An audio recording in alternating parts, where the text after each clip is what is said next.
Hopefully we're heading in the right direction this time. It might actually happen. So David Burke comes in, and the three of them traded unbelievably well. Where does Pádraig come into this? I'm not there. Pádraig comes in Later. No, earlier. No. No, Pádraig is there, but he wasn't trading in those days. It was, yeah. No, you were more transport. Go on, you tell them, Pádraig. Jimmy. Pádraig and David Burke came in to replace Jimmy. That's the only reason. It took two of them to take you out. Do you want a pen to change it? You can't be selling this.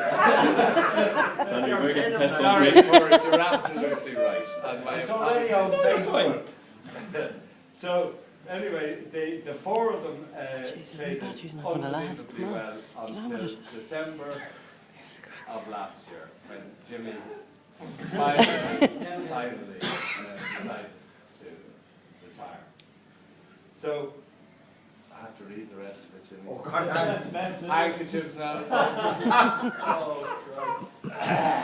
That was the easy bit. Right. Yeah. So, yeah, now I remember. Yeah. End of an era. The Pele of the Irish grain trade has finally hung up his boots. The likes of whom we'll never have the honour to work with again. And I think all of us will agree with that. Here, here.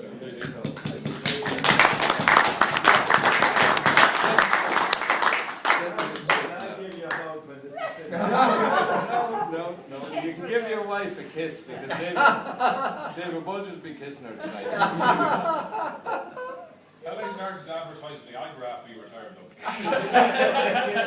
Well, Jimmy is so good he doesn't need it. And he told us that so many times, didn't he, Jimmy? Viagra.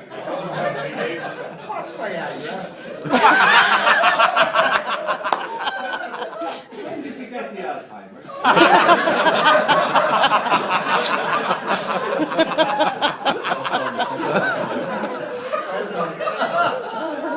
So, You're a golfer again, you Viagra.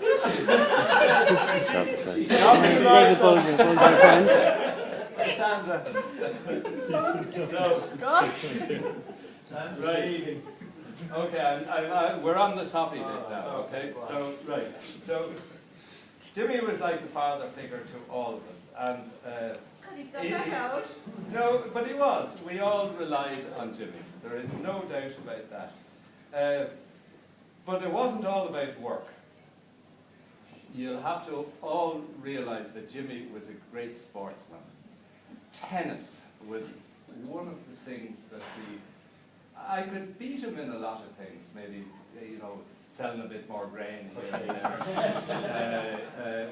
But tennis, I could never beat him. We used to go to Herbert Park twice a week, and I thought I was a pretty good tennis player, and so we'd be hitting the ball, and I'd have a lovely serve, and the whole thing, and Jimmy would just keep lobbing the ball back.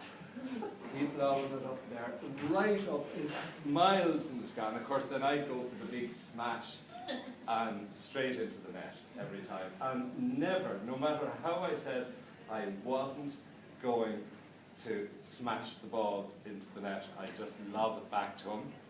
And I would try that for a while. And then I would get so frustrated that he'd keep lobbing the damn thing back. And into the net straight. And anyway, I never in my life beat Jimmy at tennis. And in fact, anybody. now. Well, you're right. And I don't think anybody that I ever saw playing, which included old friends like Bob Ireland and Ivan Bishop and a few of the guys that actually aren't here tonight, nobody ever beat you, because you used to try this all fucking mad. So then it came to soccer. So we used to have an Irish-England soccer game every year on the morning of the grain dinner, the Dublin grain dinner. So Jimmy was a great, and Ireland always won this. But as we were getting a little bit older, as we were all, oh, Eddie, you played in that. But Jimmy, you see, always had the cutting edge and the angles. You were always looking at the angles. So as we were getting a bit older and you guys were bringing in younger guys, what does Jimmy do? He goes out into the Irish grain market and he recruits 2 inter-county GAA.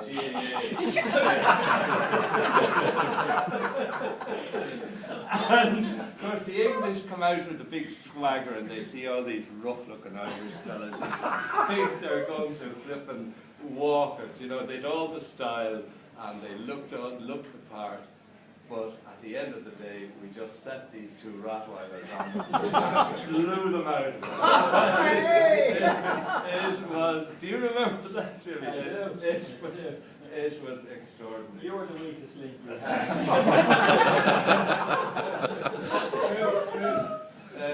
So, anyway, so he was always there for the angle.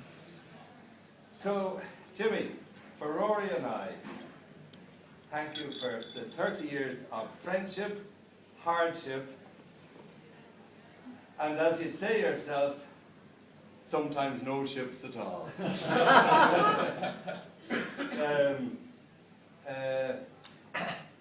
From all of us in Comex, thank you for your patience, your wit, your absolutely annoying habits, like biting the tops off all the biros in the office.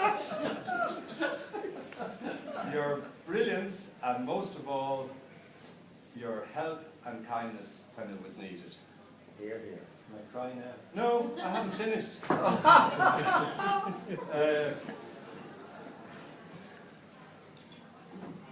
I'm nearly finished though. Yeah. So all I'd like to say, Jimmy, sincerely, may your retirement be as enjoyable and memorable as was your career in the grain trade. Thank you very much.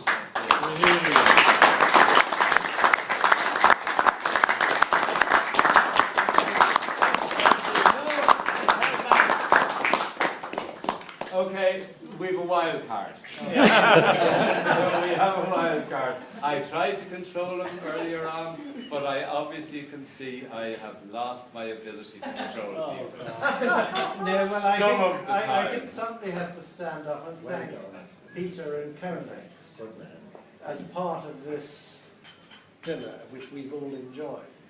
Now, I've probably known Jimmy longer than anyone else here, so I can do a few more things. But really, first of all, Peter and the rest of Comex, I think we all should thank you very much.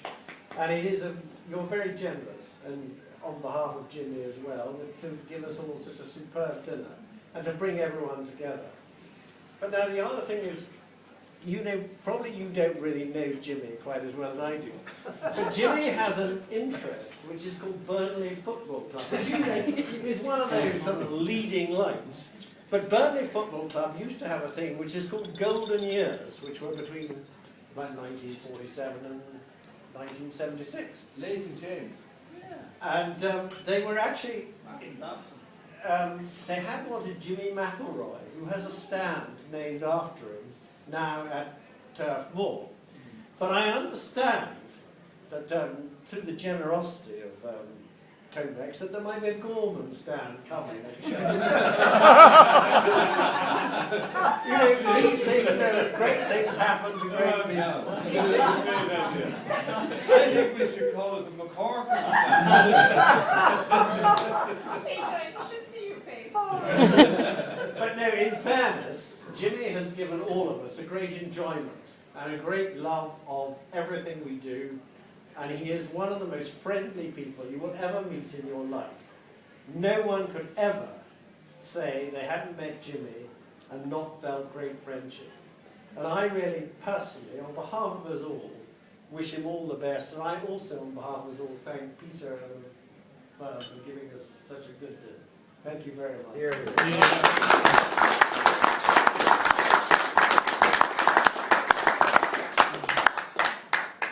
Okay, that I'm going to say something before you stop. So Seeing as you've forgotten all about me, but that's beside the point. The only satisfaction I get out of this, Peter Hunt, is that I've spent this many years in Comex getting paid for something I didn't do, which is great.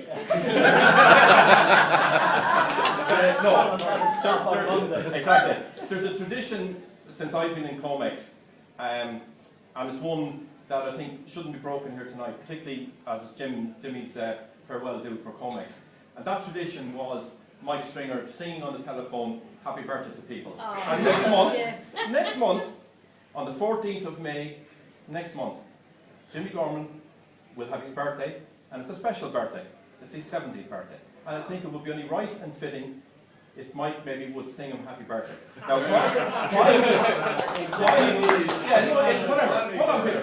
And how he got even brought into this world at the end of the Great American Depression and in the middle of World War II is beyond me. And particularly seeing as in Ireland at that particular time in 1943, we were all on ration books. So there obviously must be something good going on in the Gorman household that they're out to bring you into the world anyhow. But anyhow, just on behalf of maybe everybody here, I'll ask Mike maybe to sing happy birthday to Jimmy's. And we couldn't bring in a birthday cake because the fire officer wouldn't allow that many candles in the room. So happy birthday, Jimmy.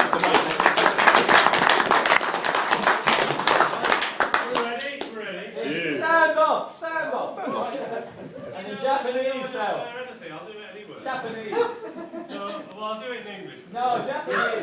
That's Japanese. It's my request. Irish. Japanese. Irish people.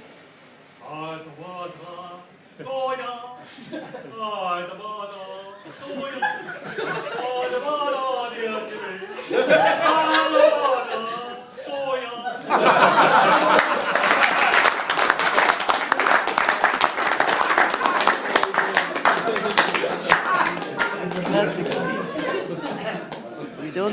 Fucking battery's gone, I'd say. Don't call me in the morning. I suppose.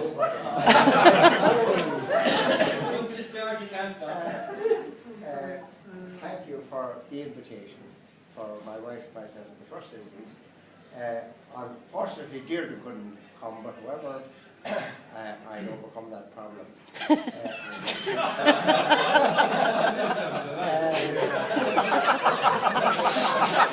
How many of them did you take? Jimmy Gorman has been a great friend of mine and a wonderful trading partner for many, many years, more years than I would care to remember. And I suppose I would like to sum Jimmy up in one word. Trust. Apart from that, I would like to tell you a very funny story. I had the pleasure of being the president of the Irish Grain Association. And in the time of Edwina Curry's ministerial office in England,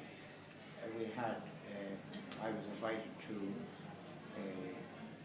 do of the DAFTA. Shut up. All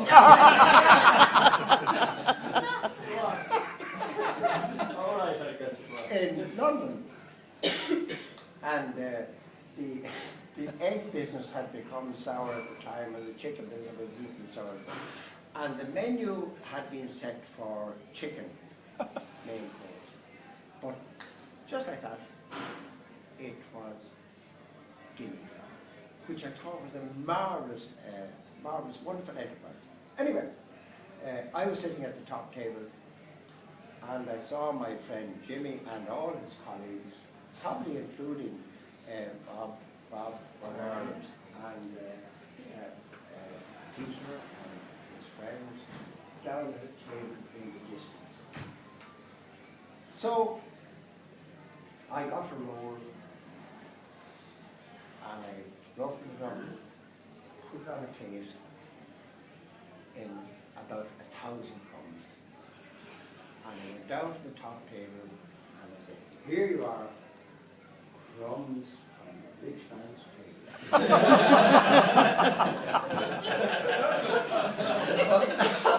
Well, and